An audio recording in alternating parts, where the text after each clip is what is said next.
ഉമ്മയുടെ മനസ്സ് വേദനിപ്പിച്ചാൽ എന്റെ പ്രിയമുള്ള സഹോദരിമാരോട് ലാഹുവേ ഈ സദസ്സിലിരിക്കുന്ന ഏതെങ്കിലും ഒരു പെൺകുട്ടി ലാഹുവേ ഉപ്പയും ഉമ്മയുടെയും മനസ്സ് വേദനിപ്പിക്കുന്ന ഏതെങ്കിലും ഒരു പൊന്നുമോളോ മോനോ ഈ സദസ്സിലുണ്ടെങ്കിൽ ഈ ദുനിയാവിൽ വെച്ച് നിനക്ക് കിട്ടും പെണ്ണ്, ഈ ദുനിയാവിൽ വെച്ച് തന്നെ അല്ലാഹു നിനക്ക് ശിക്ഷ തരും പെണ്ണ്.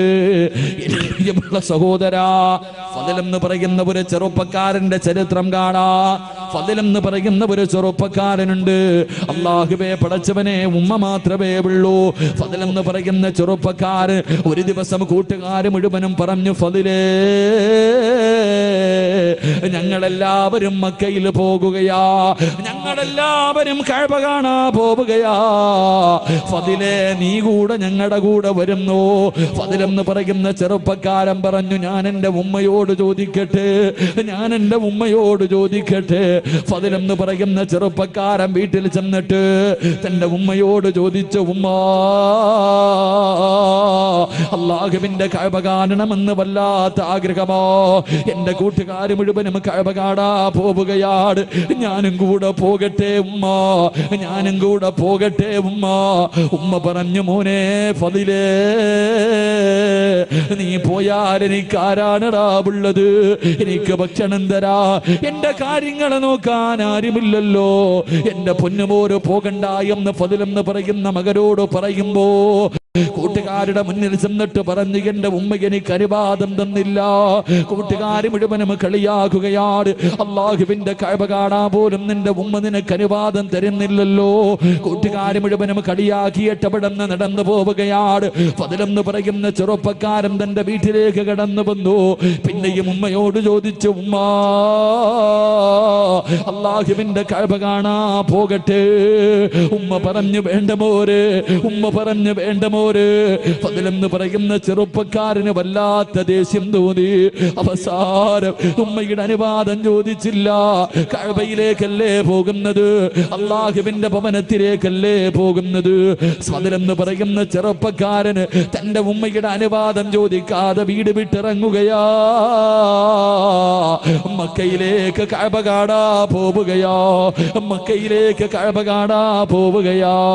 ഇങ്ങനെ പോകുമ്പോ മനസ്സിനകത്തൊരു സമാധാനമില്ല, കൂട്ടുകാരുടെ കൂടെ എത്താനും കഴിയുന്നില്ല, ഉമ്മയുടെ പൊരുത്തമില്ലാതാണ് ഇറങ്ങി വന്നത്.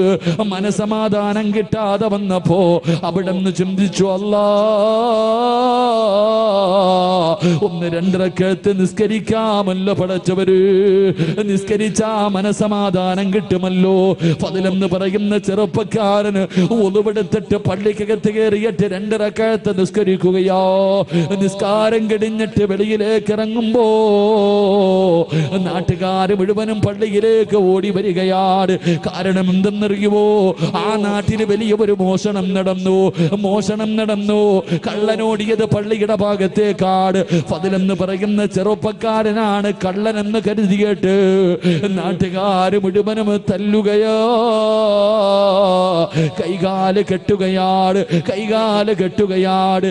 എന്നിട്ട് എന്തേ ചെയ്തതെന്നറിയുമോ, ഇവന് ഒരിക്കലും മോഷ്ടിക്കാൻ പാടില്ല, ഇനി ഒരിക്കലും ഇവന് മോഷ്ടിക്കാൻ പാടില്ല. രണ്ട് കൈയും വെട്ടിമുറിക്കുകയാ, രണ്ട് കാലും വെട്ടിമുറിക്കുകയാ, രണ്ട് കണ്ണും ചൂടുന്നെടുക്കുകയോ. ഇവന് ഒരിക്കലും ഇനി മോഷണം നടത്താൻ പാടില്ല. അവന്റെ കണ്ണ് ചൂടുന്നെടുത്തു, കൈകാലുകളെ വെട്ടിമുറിച്ചു. എന്നിട്ടൊരു കമ്പിന്റെ മുകളിൽ കെട്ടിയിട്ട് ഇങ്ങനെ കൊണ്ടുപോകുമ്പോ ജനങ്ങൾ വിളിച്ചു, കള്ളാ. എല്ലാവരും കള്ള എന്ന് വിളിച്ച് കളിയാക്കുമ്പോ പറയുന്ന ചെറുപ്പക്കാർ, ഫദൽ എന്ന് പറയുന്ന ചെറുപ്പക്കാർ അവിടെ നിന്ന് കരഞ്ഞുകൊണ്ട് വിളിച്ചു പറഞ്ഞു, എന്നെ കള്ള എന്ന് വിളിക്കല്ലേ, എന്നെ കള്ള എന്ന് വിളിക്കല്ലേ, ഞാൻ കള്ളരല്ല. എന്റെ ഉമ്മയുടെ മനസ്സ് വേദനിപ്പിച്ചത് അല്ലാഹു എനിക്ക് തന്ന ശിക്ഷയാ. എന്റെ ഉമ്മയുടെ മനസ്സ് വേദനിപ്പിച്ചതൊരു പടച്ചറപ്പ് എനിക്ക് തന്ന ശിക്ഷയാ. എന്റെ പെങ്ങള് അവസാനം കൊണ്ടുവന്ന് മരുഭൂമിയിൽ വലിച്ചെറിയുകയോ. അവിടുന്ന് മരണത്തോട് മല്ലടിക്കുമ്പോ ഫദൽ എന്ന് പറയുന്ന ചെറുപ്പക്കാരൻ ആ മരുഭൂമിയിൽ കിടന്ന് യാചിക്കുന്നു, ആരെങ്കിലും എന്റെ ഉമ്മയുടെ മുന്നിലൊന്ന് കൊണ്ടുപോകുവോ. മരിക്കുന്നതിന് മുമ്പ് എന്റെ ഉമ്മയുടെ വീടിന്റെ മുന്നിൽ എന്നെയൊന്ന് കൊണ്ടുപോകുവോ, ഒന്ന് പൊരുത്തം ചോദിക്കാരാ, എന്റെ ഉമ്മയോടൊന്ന് പൊരുത്തം ചോദിക്കാരാ. മരണത്തിന്റെ വേളയിൽ പടച്ചവരെ വഴിയിൽ കിടന്ന് യാചിക്കുന്നത് കണ്ടപ്പോ ഏതോ യാത്രക്കാര് പറഞ്ഞ അടയാളം വെച്ചൊരു വീടിന്റെ മുന്നിൽ കൊണ്ടുവന്ന് വെക്കുകയാണ്. വീടിന്റെ മുന്നിൽ കൊണ്ടുവച്ചു. പടച്ചറപ്പേ, വാതില് തുറന്നിട്ടൊരു ഉമ്മ ഇറങ്ങി വരികയാണ്. ആ യാത്രക്കാര് ചോദിച്ചു, ഉമ്മ, ഈ കിടക്കുന്ന ചെറുപ്പക്കാരനെ അറിയുമോ ഉമ്മ? ഈ ചെറുപ്പക്കാരനെ അറിയുമോ ഉമ്മ? ആ ഉമ്മ നോക്കുമ്പോ കൈയില്ലാതെ, കണ്ണില്ലാതെ, കാലില്ലാതെ രക്തത്തിൽ കുളിച്ച് കിടക്കുന്ന ഒരു ചെറുപ്പക്കാരൻ. ആരാണെന്നറിയുന്നില്ല, ആരാണെന്നറിയുന്നില്ല. ആ ഉമ്മ പറഞ്ഞു, മക്കളെ, ഇതാരാണെന്ന് എനിക്കറിയില്ല എന്ന് പറയുമ്പോ തന്റെ പ്രിയപ്പെട്ട ഉമ്മയുടെ ശബ്ദം കേൾക്കുമ്പോ ഫദില് വിളിക്കുന്ന ഉമ്മ, ഞാനാണുമ്മ, ഞാനാണുമ്മ. ഉമ്മയുടെ മനസ്സ് വേദനിപ്പിച്ചിട്ട് മക്കയിലേക്ക് പോയ ഫദിലാ ഉമ്മ.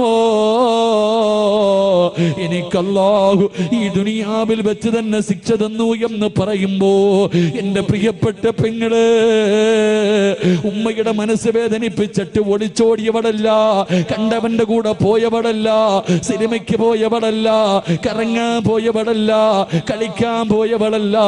അല്ലാഹുവിന്റെ വിശുദ്ധമായ കഅബ കാണാൻ പോയ ഒരു മകന് അല്ലാഹു ദുനിയാവിൽ വെച്ച് തന്നെ ഇങ്ങനെ ഒരു ശിക്ഷ കൊടുത്തു എന്ന് പ്രവാചകം പഠിപ്പിക്കുമ്പോ ഇനി പറപെങ്ങള്, രക്ഷപ്പെടുവോ മോളെ, രക്ഷപ്പെടുവോ മോളെ? വാപ്പയുടെയും ഉമ്മയുടെയും കണ്ണ് നിറയിപ്പിക്കുന്ന ചെറുപ്പക്കാരാ,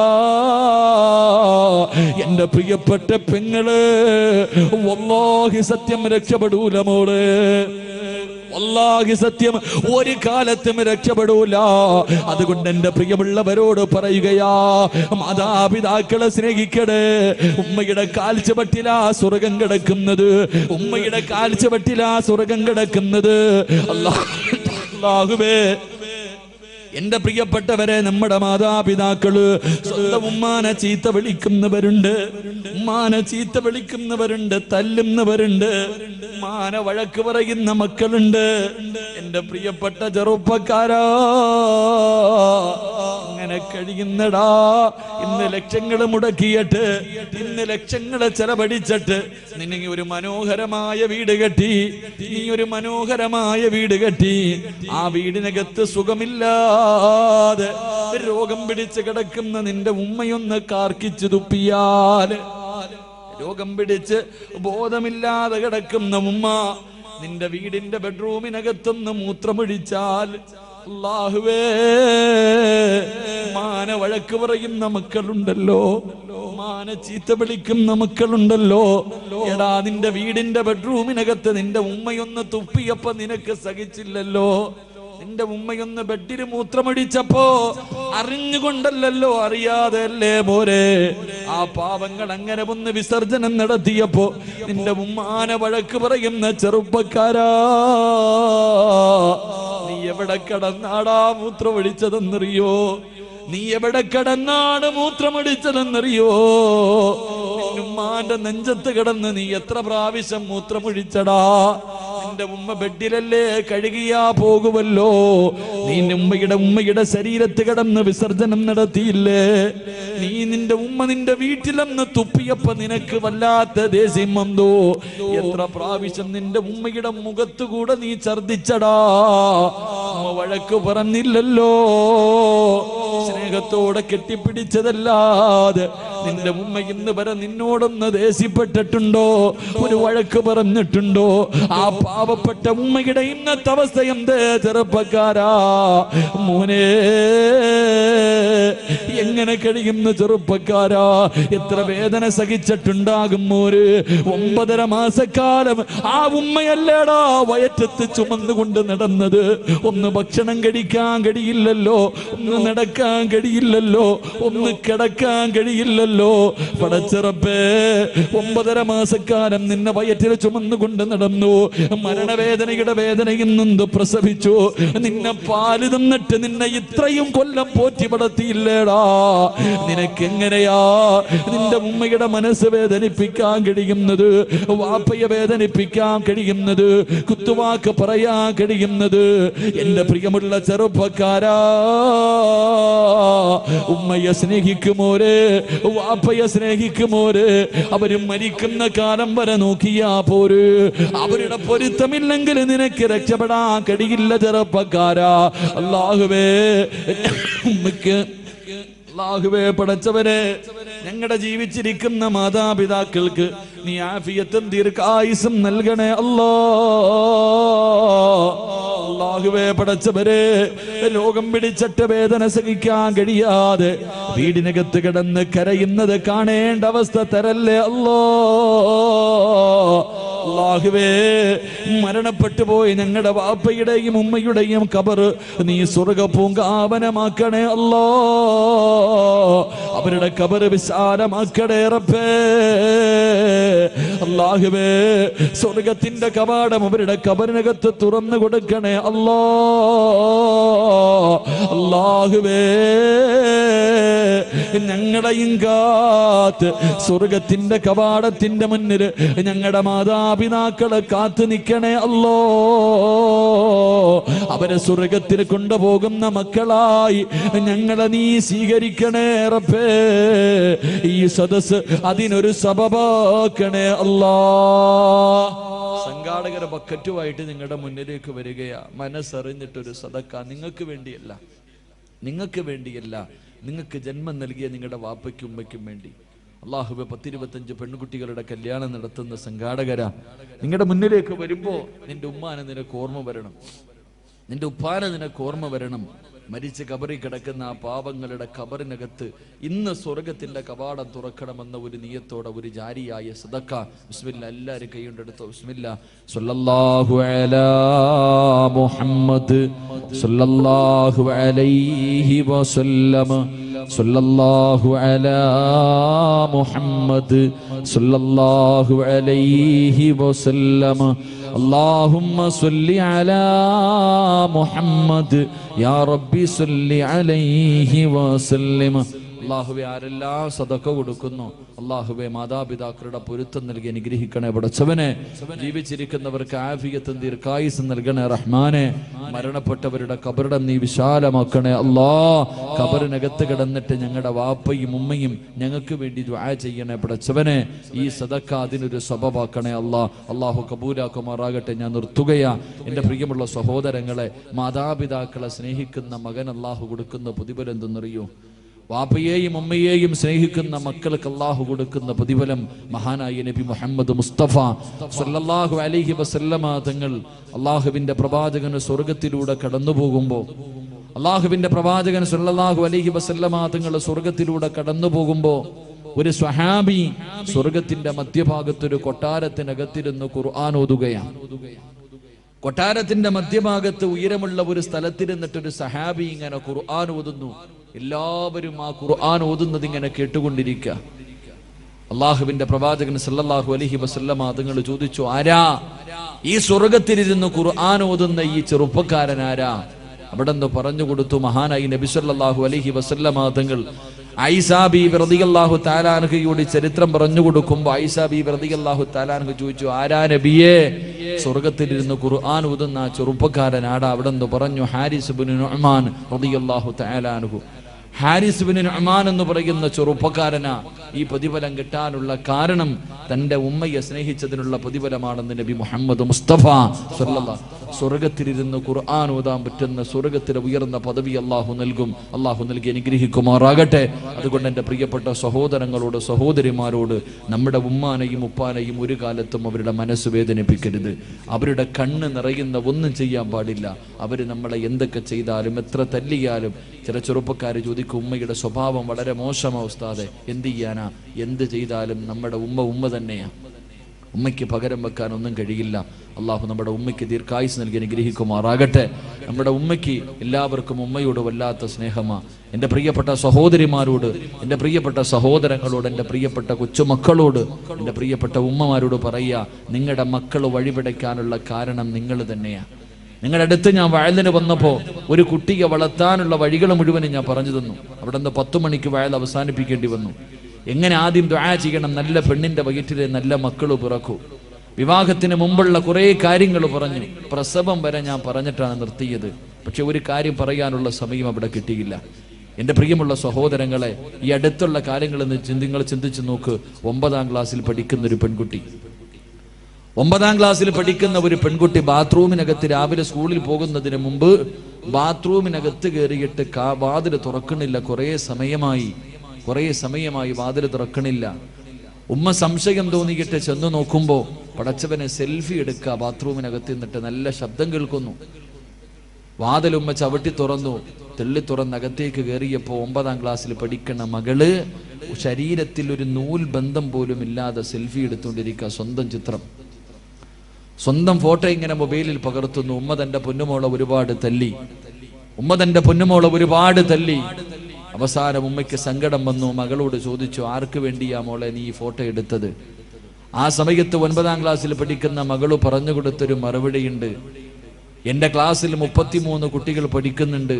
ആ 33 പെൺകുട്ടികളിൽ 26 പേരും അവരുടെ നഗ്നചിത്രം എടുത്തുകൊണ്ടുവന്ന് കൂട്ടുകാരെ മുഴുവനും കാണിച്ചു. ഇന്ന് കൊണ്ടുപോകേണ്ടത് ഞാനാ, എൻ്റെ കൂട്ടുകാരെ കാണിക്കാൻ വേണ്ടിയാണ് ഞാൻ ഇതെടുത്തത് എന്ന് ആ പൊന്നുമോള് പറയുമ്പോൾ, എൻ്റെ പ്രിയമുള്ളവരെ, ഇന്നത്തെ മക്കളുടെ അവസ്ഥ എവിടെ എത്തി നിൽക്കുന്നു? കാസർഗോഡ് ജില്ലയിൽ 31 വയസ്സുള്ള ഒരു സഹോദരി പെട്ടെന്ന് ഗർഭിണിയായി. ഭർത്താവ് ഗൾഫിൽ പോയിട്ട് 1.5 കൊല്ലമായി. എങ്ങനെയാണ് ഗർഭിണിയായതെന്നറിയില്ല. ഭർത്താവ് ഗൾഫിൽ പോയി ആകെ വിഷയമായി. അവസാനം ആ പെണ്ണ് അള്ളാഹുവിന്റെ ഖുർആൻ എടുത്ത് സത്യം ചെയ്തിട്ട് പറഞ്ഞു, എൻ്റെ ഭർത്താവല്ലാതെ എൻ്റെ ശരീരത്തിൽ ആരും തൊട്ടിട്ടില്ല. എൻ്റെ ഭർത്താവല്ലാതെ ഒരാളും എൻ്റെ ശരീരത്ത് തൊട്ടിട്ടില്ല. പിന്നെ എങ്ങനെ ഗർഭിണിയായി? കിടന്നുറങ്ങുമ്പോൾ നല്ലതുപോലെ സൂക്ഷിക്കാനാ നിനക്കിത് പറയണേ. ഇന്ന് മുതൽ കിടന്നുറങ്ങുമ്പോൾ നീ നല്ലതുപോലെ ആലോചിക്കണം. വീട്ടിലെ മക്കളുണ്ടെങ്കിൽ സൂക്ഷിക്കണം. ഈ ഉമ്മ അള്ളാഹുവേ എങ്ങനെ ഗർഭിണിയായി എന്നറിയില്ല. +1 പഠിക്കുന്നൊരു മകനുണ്ട്. 10ലോ +1ലോ പഠിക്കുന്നൊരു മകൻ. ഈ മകന്റെ സ്വഭാവത്തിലൊരു മാറ്റം കണ്ടപ്പോ ആരോ കൊണ്ടുപോയി ഒരു കൗൺസിലിംഗ് നടത്തിയപ്പോൾ ആ മകൻ പറഞ്ഞു, എൻ്റെ ഉമ്മയുടെ വയറ്റിൽ കിടക്കണ കുഞ്ഞിന്റെ തന്ത ഞാനാണെന്ന്. അള്ളാഹു നമ്മളെ കാക്കുമാറാകട്ടെ. സ്വന്തം ഉമ്മയ്ക്ക് മയക്കുമരുന്ന് കൊടുത്തിട്ട് ഈ മകനാണ് ഈ പണി ഒപ്പിച്ചതെങ്കിൽ, എൻ്റെ പ്രിയമുള്ള സഹോദരങ്ങളെ, എന്തുകൊണ്ടാണ് നമ്മുടെ മക്കൾ ഇങ്ങനെ ആകുന്നത്? എല്ലാ വാപ്പമാർക്കും പരാതിയ, ഉസ്താദെ ഞാൻ പറഞ്ഞ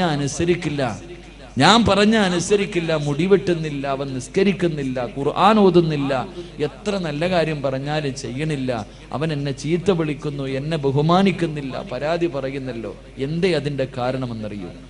നിങ്ങളുടെ മക്കൾ വഴിപിടച്ചു പോകാനുള്ള കാരണം, നാട്ടുകാരൊരു പഴഞ്ചൊല്ല് പറയാറുണ്ട്, കുഞ്ഞിലെ ശീലം അവസാനം വരെ ഉണ്ടാകുമെന്ന്. എൻ്റെ പ്രിയപ്പെട്ട സഹോദരങ്ങളോട് പറയുന്നു, നിങ്ങളുടെ വീട്ടിൽ ചെറിയ മക്കളുണ്ടെങ്കിൽ, പ്രായപൂർത്തിയാകാത്ത ചെറിയ കുട്ടികൾ നിങ്ങളുടെ വീട്ടിലുണ്ടെങ്കിൽ നിങ്ങൾ നല്ലതുപോലെ സൂക്ഷിക്കണം. ചെറിയ മക്കൾ നിങ്ങളുടെ വീട്ടിലുണ്ടെങ്കിൽ നിങ്ങൾ പറയും, ഉസ്താദേ കുട്ടിയല്ലേ, കുഞ്ഞല്ലേ, അവനൊന്നും അറിയില്ല എന്നാ നമ്മൾ വിചാരിക്കണേ. എൻ്റെ പ്രിയമുള്ളവരെ, അള്ളാഹുവിന്റെ വിശുദ്ധമായ ഖുർആൻ പറഞ്ഞു, 3 സമയങ്ങളിൽ പ്രായപൂർത്തിയാകാത്ത മക്കൾ ഉമ്മയുടെയും വാപ്പയുടെയും ബെഡ്റൂമിൽ കിടക്കണമെങ്കിൽ അനുവാദം ചോദിക്കണമെന്ന് അള്ളാഹുവിന്റെ വിശുദ്ധ ഖുർആൻ. 3 സമയം. സ്വന്തം ഉപ്പാന്റെ ഉമ്മാന്റെ റൂമിൽ കയറണമെങ്കിൽ അനുവാദം ചോദിക്കണം. പ്രായപൂർത്തിയാകാത്ത കൊച്ചുമക്കൾ, 9 വയസ്സിന്റെ താഴെ പ്രായമുള്ള കുട്ടികൾ, 3 അവസരത്തിൽ 1ാമത്തെ അവസരം സുബഹിക്ക് മുമ്പുള്ള സമയം, നട്ടുച്ച സമയം, ഇശായിക്ക് ശേഷമുള്ള സമയം.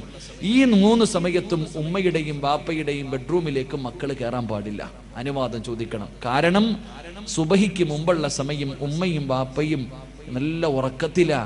ഉമ്മയുടെ ഔറത്ത് തുറന്നു കിടക്കാം, വാപ്പയുടെ ഔറത്ത് തുറന്നു കിടക്കാം. ചെറിയ കുട്ടി ഓടി ചെല്ലുമ്പോൾ ഉമ്മയുടെ ഔറത്ത് കണ്ട ആ മകന്റെ മനസ്സിന്റെ ഉള്ളിൽ അത് പതിയും, അവൻ തലതിരിഞ്ഞു പോകാൻ അത് കാരണമാകും. സ്വന്തം വാപ്പയുടെ ഔറത്ത് 8 വയസ്സുള്ള മകള് കണ്ടാൽ, 7 വയസ്സുള്ള മകള് കണ്ടാൽ അവരുടെ മനസ്സിന്റെ ഉള്ളിലകത്തിന് ചിന്ത, ഭാവിയിൽ അത് ബാധിക്കാൻ സാധ്യതയുണ്ട്. അതുകൊണ്ട് അള്ളാഹുവിന്റെ ഖുർആൻ പറഞ്ഞു, സ്വന്തം വാപ്പയുടെയും ഉമ്മയുടെയും ഔറത്ത് പോലും മക്കള് കാണാൻ പാടില്ല എന്ന് ഖുർആൻ പഠിപ്പിക്കുമ്പോൾ നിങ്ങൾ എന്തേ ചെയ്യണത്? ഇന്ന് നിങ്ങൾ ഇംഗ്ലീഷ് പടം കാണുന്നത് ഒരുമിച്ചിരുന്നല്ലേ? വാപ്പായും ഉമ്മായും മക്കളും കൂടെ ഒരുമിച്ചിരുന്നിട്ട് ഇംഗ്ലീഷ് പടം കാണുന്ന കാലം, അരപ്പാവാടയിട്ട് ആടുന്ന പെണ്ണിന്റെ ആട്ടം കാണുന്ന കാലം. പിന്നെ ഓടിയില്ലെങ്കിലല്ലേ കുഴപ്പമുള്ളൂ. അല്ലാഹു ഈമാൻ നൽകുമാറാകട്ടെ, അല്ലാഹു ഈമാൻ നൽകുമാറാകട്ടെ. ചെറിയ മക്കള് വീട്ടിലുണ്ടെങ്കിൽ എന്റെ പ്രിയമുള്ള സഹോദരങ്ങളെ, ഒരു ചരിത്രം പറഞ്ഞുകൊണ്ട് അല്ലാഹുവേ പടച്ചവനെ, ഈ സദസ്സിലിരിക്കുന്ന മാതാപിതാക്കൾക്ക് അല്ലാഹുവേ പടച്ചവനെ സമാധാനം കിട്ടാൻ ഒരു ചരിത്രം സൂക്ഷിക്കാൻ ഒരു ചരിത്രം പറഞ്ഞു തരാ. മഹാനായ ജാബിർ റളിയല്ലാഹു തആല അൻഹു, അല്ലാഹുവിന്റെ പ്രവാചകന്റെ സ്വഹാബിയാണ് ജാബിർ റളിയല്ലാഹു തആല അൻഹു. രണ്ടാമക്കളാണുള്ളത്, രണ്ടാൺമക്കളാണുള്ളത്. ജാബിർ തങ്ങളും ഭാര്യയും മക്കളും വല്ലാത്ത സന്തോഷമാ. ഒരു ദിവസം സന്തോഷം കാരണം അവരെല്ലാവരും തുള്ളിച്ചാടുകയാണ്. അതിന്റെ കാരണം എന്തെന്നറിയോ? അവരുടെ വീട്ടിലേക്ക് മഹാനായ അസ്റഫുൽ ഖൽഖ് നബി മുഹമ്മദ് മുസ്തഫ സല്ലല്ലാഹു അലൈഹി വസല്ലമ തങ്ങള്, അല്ലാഹുവിന്റെ പ്രവാചകനും സഹാബത്തും ഭക്ഷണം കഴിക്കാൻ വരികയാണ്. റസൂലുള്ളാഹി വിരുന്ന് വരുന്ന ദിവസമോ സന്തോഷം കാരണം ജാബിർ തങ്ങളും ഭാര്യയും കിടന്ന് വല്ലാത്ത സന്തോഷത്തിലാ. ജാബിർ തങ്ങൾ പറഞ്ഞു, പെണ്ണേ അല്ലാഹുവിന്റെ റസൂലിന് ഭക്ഷണമുണ്ടാക്ക്. ഭാര്യ അടുക്കളയിലേക്ക് ഭക്ഷണമുണ്ടാക്കാ പറഞ്ഞു വിട്ടിട്ട് ജാബിർ റളിയല്ലാഹു തആല അൻഹു അല്ലാഹുവിന്റെ റസൂലിന് കൊടുക്കണമല്ലോ. ആടിന്റെ ഇറച്ചി വല്ലാത്ത ഇഷ്ടമാണല്ലോ. ഓടി ചെന്നിട്ട് ഒരു ആടിനെ പിടിച്ച് അറുക്കുകയാണ്. ഒരാടിനെ പിടിച്ചറുത്തു. എന്നിട്ട് അതിന്റെ ഇറച്ചി മുഴുവനും എടുത്തിട്ട് അടുക്കളയിലേക്ക് കടന്നു വന്ന് പ്രിയപ്പെട്ട ഭാര്യയുടെ കൂടെ അടുക്കളയിൽ നിന്ന് കറിയുണ്ടാക്കുകയോ. അവിടെ നിന്ന് ഭർത്താവ് ഇറച്ചിക്കറി വെക്കുന്നു, ഭാര്യ ചപ്പാത്തി റെഡിയാക്കുന്നു. 2 മക്കളെ വീടിന്റെ വെളിയിൽ നിന്ന് കളിക്കുകയാണ്. 2 പേർക്കും പ്രായപൂർത്തിയായിട്ടില്ല. അല്ലാഹുവേ, വീടിന്റെ വെളിയിൽ നിന്ന് കളിച്ചു കൊണ്ടിരിക്കുമ്പോ മൂത്ത മകൻ അനുജനോട് ചോദിച്ചു, മൂത്തവനുണ്ടല്ലോ അനുജനോട് ചോദിച്ചു, മോനെ വാപ്പ ആടിനെ അറുക്കുന്നത് എങ്ങനെയാണെന്ന് കണ്ടോ? വാപ്പ ആടിനെ അറുത്തത് എങ്ങനെയാണെന്ന് കണ്ടോ? ജേസൻ അനുജനോട് ചോദിച്ചപ്പോ അനുജൻ പറഞ്ഞു, ഇല്ലയിക്കാ, വാപ്പ ആടിനെ അറുത്തത് എങ്ങനെയാണെന്ന് ഞാൻ കണ്ടില്ല. മോന് കാണണോ? വാപ്പ ആടിനെ അറുത്തത് എങ്ങനെയാണെന്ന് കാണണോ? അനുജൻ പറഞ്ഞു, കാണണമിക്കാ. എന്തേ ചെയ്തതെന്നറിയുവോ? എന്തേ ചെയ്തതെന്നറിയുവോ? പടച്ചറപ്പേ, വാപ്പ ആടിനെ അറുത്ത കത്തിയെടുക്കുകയാണ്. വാപ്പ ആടിനെ അറുത്ത കത്തിയെടുക്കുകയാ. എന്നിട്ടൊരു കയറെടുത്തു. എന്നിട്ട് തന്റെ കൂടപ്പറപ്പിന്റെ ചാരത്തേക്ക് കടന്നു വരികയാണ്. വാപ്പാടിന്റെ കൈകാല് കെട്ടിയതുപോലെ അനുജന്റെ കൈകാല് കെട്ടുകയാ. എന്നിട്ട് വാപ്പാടിന്റെ കഴുത്ത് തിരിച്ചു വെച്ചതുപോലെ തന്റെ സഹോദരന്റെ കഴുത്തിങ്ങനെ തിരിച്ചു വെക്കുകയാണ്. എന്നിട്ട് വാപ്പാടിന്റെ കഴുത്തിലെ കത്തി വെച്ചറുത്തല്ലോ.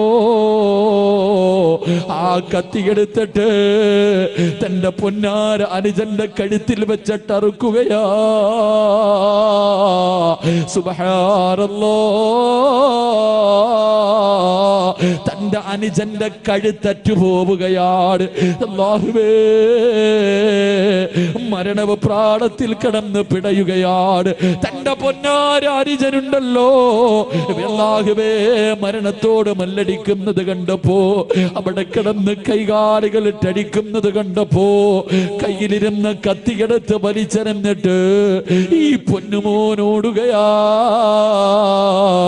അല്ലാഹുവേ, തന്റെ പൊന്നാര അനുജന് പിടഞ്ഞു പിടഞ്ഞു മരിക്കുന്നത് കണ്ടപ്പോ പേടിച്ച് ഈ പൊന്നുമോനോടുകയാണ്.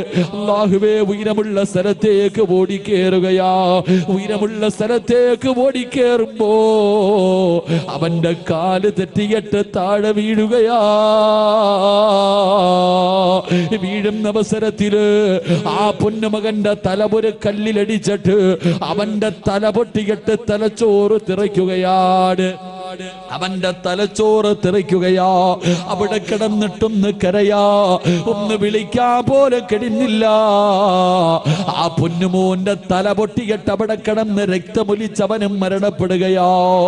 രണ്ട് മക്കള് വീടിന്റെ വെളിയിൽ മരിച്ചു കിടക്കുന്നു. ഭാര്യയും ഭർത്താവും ഒന്നും അറിയാതെ അടുക്കളയിൽ നിന്ന് ഭക്ഷണം വെക്കുകയാണ്. അവസാനം നെയ്തീർന്നു പോയി.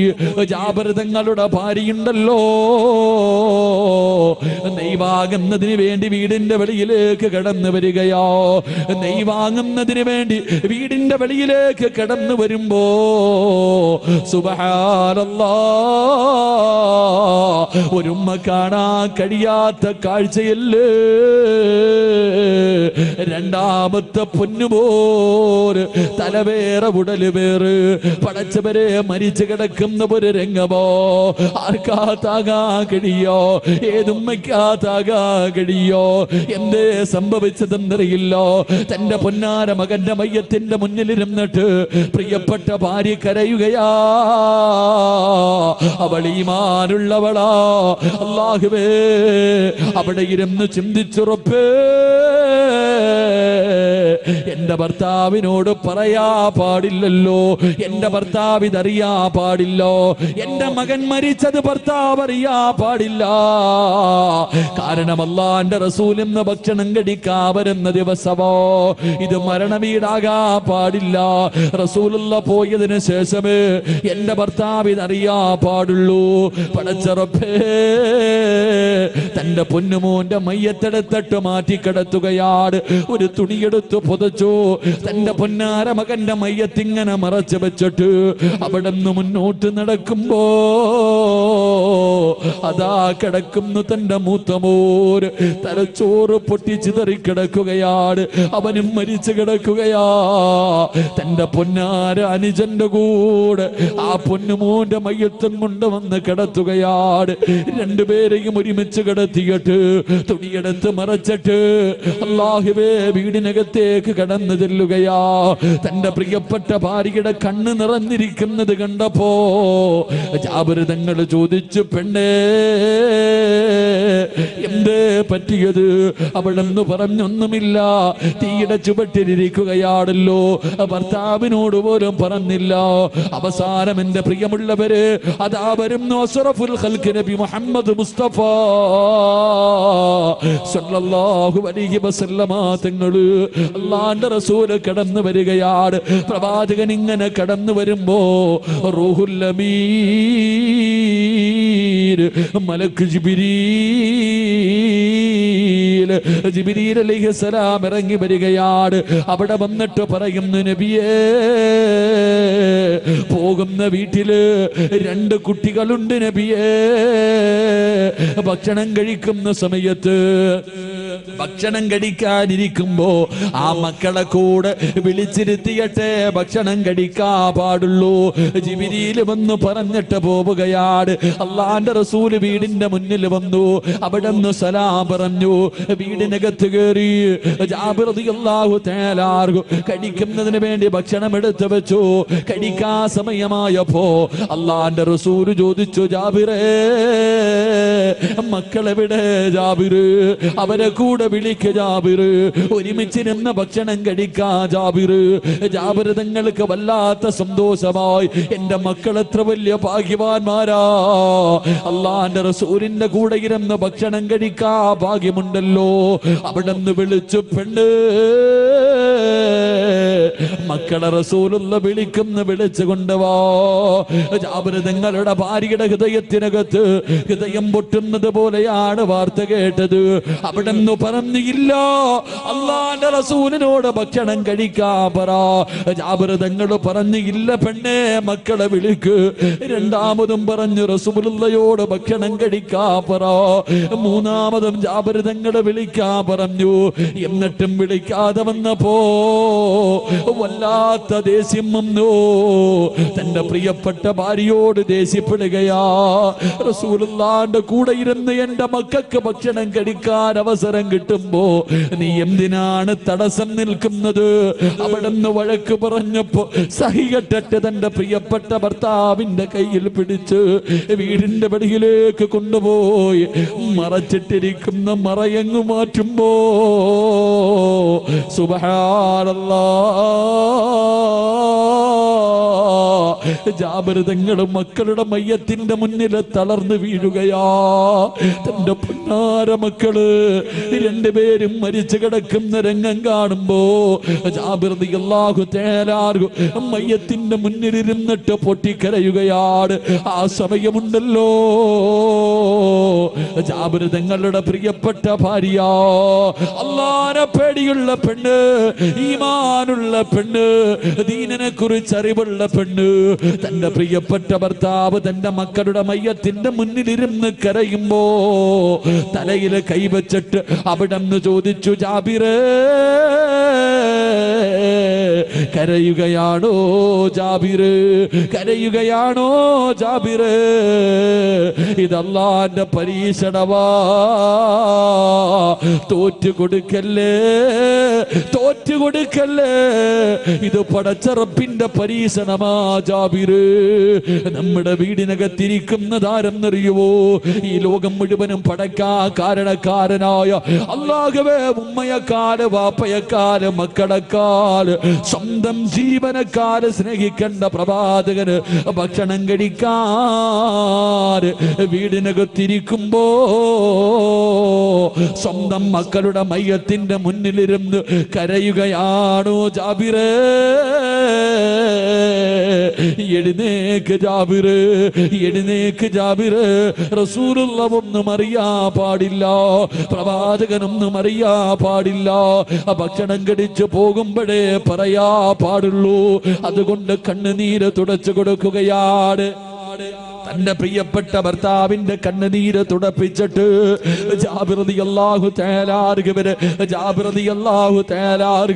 പ്രവാചകന്റെ മുന്നിലേക്ക് പറഞ്ഞു വിടുമ്പോ ഈ ചരിത്രം എന്തിനാണ് പറഞ്ഞതെന്നറിയുമോ? അല്ലാഹുവേ, പ്രായപൂർത്തിയാകാത്ത മക്കള് നമ്മുടെ വീട്ടിലുണ്ടെങ്കിൽ നല്ലതുപോലെ ശ്രദ്ധിക്കണേ വാപ്പാ. അല്ലാഹുവേ, നല്ല കാര്യങ്ങൾ മാത്രമേ ചെയ്യാവൂ. വാപ്പ നിസ്കരിക്കുന്നത് കണ്ടു വളർന്ന മക്കൾ ഒരിക്കലും അല്ലാഹുവേ അഹങ്കാരിയാവൂല, ധിക്കാരിയാവൂല. പടച്ചവരെ, വാപ്പ ഒരു ദിവസം പള്ളിയിലേക്ക് പോകുമ്പോ അവന് കയ്യിൽ പിടിച്ചിട്ട് ചോദിക്കും, വാപ്പാ എന്നെ കൂടെയൊന്ന് കൊണ്ടുപോകുമോ? എനിക്കും പള്ളിയിൽ വന്ന് നിസ്കരിക്കണമുപ്പാ, എന്നെ കൂടെയൊന്ന് കൊണ്ടുപോകുമോ? വാപ്പയുടെ കയ്യിൽ പിടിച്ച് പറയുന്ന മക്കളുണ്ടാകുമുപ്പാ. എന്റെ പ്രിയപ്പെട്ട പെങ്ങളെ, എന്റെ പ്രിയപ്പെട്ട പെങ്ങളെ, നീ നിസ്കരിച്ച് ഖുർആൻ ഓതുന്നത് കണ്ടു വളർന്ന മക്കള്, അവള് നിന്റെ കൂടെ ഇരിക്കുമ്പോള് അവളും ഖുർആൻ ഓതും, അവളും നിസ്കരിക്കും, അവളും നല്ല കാര്യം ചെയ്യും. പടച്ചവര്, ഏതെങ്കിലും ഒരു ചെറുപ്പക്കാരൻ എന്ന് വിളിക്കുമ്പോ അവള് പറയുമടാ ചെറുപ്പക്കാരാ, എന്റെ ദീനന് എനിക്ക് വേണമടാ, എന്റെ ദീനാണ് എനിക്ക് വേണ്ടത്, എനിക്ക് എന്റെ റബ്ബിനെ വേണം, എന്റെ സമുദായത്തെ നാണം കെടുത്താൻ എന്നെ കിട്ടില്ലടാ. എത്ര കൊല്ലം നീ എന്റെ പുറകെ നടന്നാൽ എന്നെ വഴിപിടപ്പിക്കാൻ കഴിയില്ലടോ. ഇന്നീ അഖാഫുല്ലാഹ്, എനിക്ക് പടച്ച റബ്ബിനെ പേടിയാടാ. അങ്ങനെ പറയുന്നവര് മക്കള് നമുക്ക് വേണ്ടി. അതുകൊണ്ട് എന്റെ പ്രിയമുള്ളവരോട് പറയുകയാ, ആദ്യം നന്നാകേണ്ടത് വാപ്പയും ഉമ്മയുമാ, ആദ്യം നന്നാകേണ്ടത് വാപ്പയും ഉമ്മയുമാ. നിങ്ങളെ കണ്ടാണ് മക്കള് വളരുന്നത്, നിങ്ങളെ കണ്ടാണ് മക്കള് പ്രവർത്തിക്കുന്നത്. അതുകൊണ്ട് എന്റെ പ്രിയമുള്ളവരോട് വാഴ്ന്നു നിർത്തുകയാ, എന്റെ പ്രിയമുള്ളവരോട് വാഴ്ന്നു നിർത്തുകയാ. എന്റെ പ്രിയമുള്ളവര്, ഏത് തലതിരിഞ്ഞു പോയ മക്കളും നന്നാകണമെന്ന് ആഗ്രഹമുണ്ടോ?